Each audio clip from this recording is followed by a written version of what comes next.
Hola, bona nit.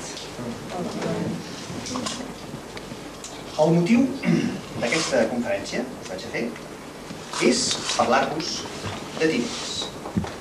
Però jo imagino que tots vosaltres heu vingut aquí perquè realment us interessa aquest tema.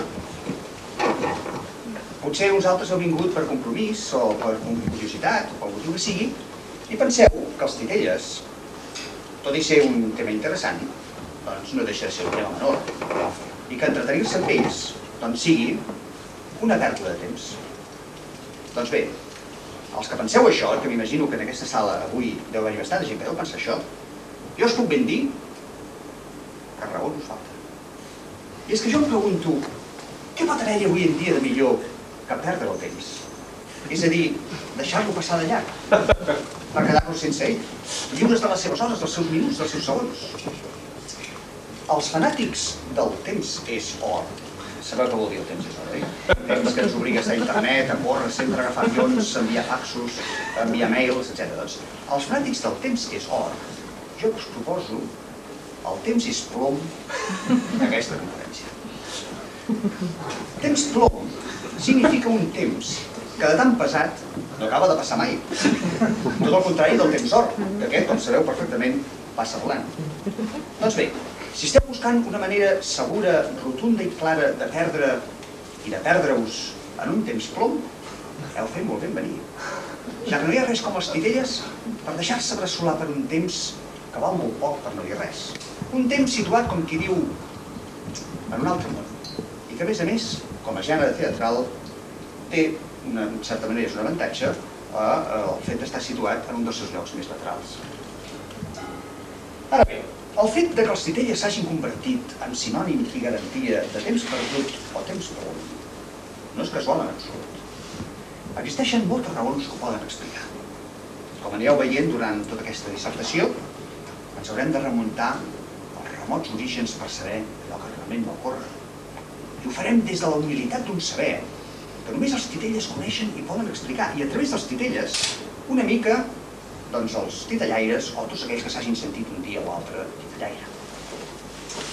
Ens introduirem en un món complex, el coneixement del qual requereix anys d'ofici, que en el cas dels titelles significa anys de bolos, anant d'un costat a l'altre, actuant per a tota mena de públic i en les circumstàncies més increïbles que un es pugui imaginar. Des d'una situació quasi bé típica que sempre es troba qualsevol titellaire, que és la funció que toca fer un dia d'agost a les 12 del migdia actuant en un escenari que està al mig d'un camp de futbol. Quan puixes a dalt de l'escenari has de buscar el públic a 50 metres amagat sota d'una ombra, fins a situacions més surrealistes com la que li va passar amb un titellaire amic meu de Madrid, el Paco Porras, que en pau descansi, perquè ja és l'altre de Madrid, que una vegada el van contractar per fer una funció en una casa particular, per celebrar un aniversari. I quan va arribar a la casa, doncs, quina va ser la seva sorpresa? On va veure que l'aniversari pel qual es feia la festa no era ni del nen, ni de la nena, ni de la iaia, de la tieta, del cosí, no. Era del gos, a la casa. I va haver de fer una funció dedicada al gos. Imagineu-vos els esforços que devia fer en Paco Porras per fer aquella funció dedicada al gos i els esforços que devia fer el gos per després aplaudir quan va acabar.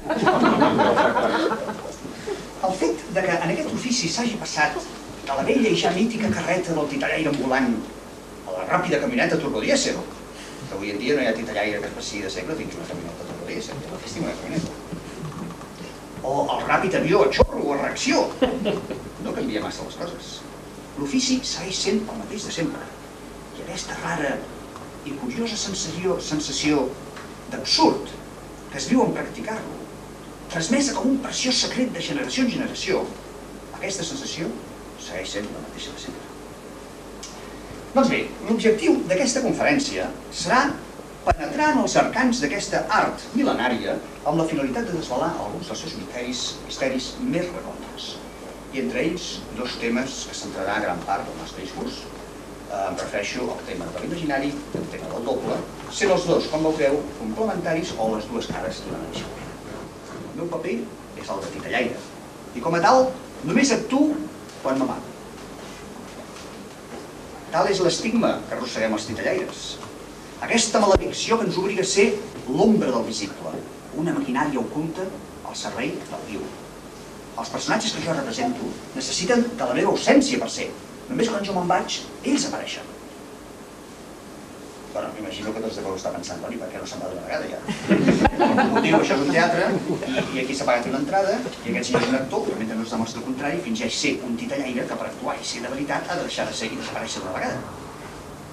Però abans de continuar, m'agradaria fer un pas previ, un gest que ens desperti les ganes d'actuar. Una immersió en aquest inconscient col·lectiu dels titelles, que és el món de les ombres. Una mena d'electroxoc mític que ens sacsegi a tots una mica les poltrones. I per això ens introduirem en un espai que es situa més enllà de l'humà.